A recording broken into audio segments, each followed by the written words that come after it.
Ako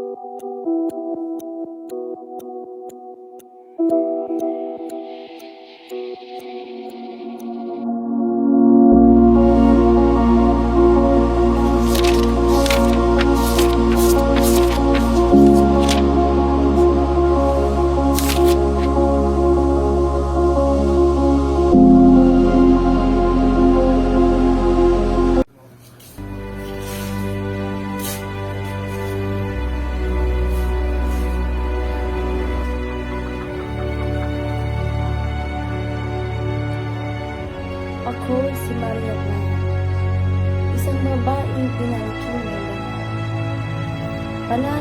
Pananampalataya at pag-ibig.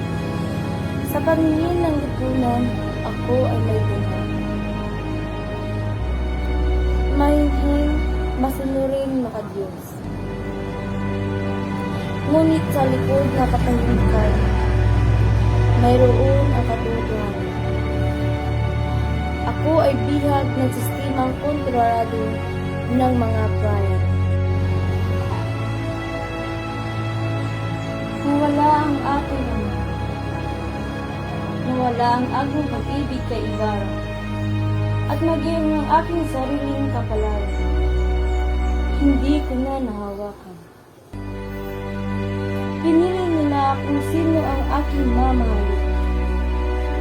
Kung paano ako mabubuhay at kung paano ako dapat mananatili.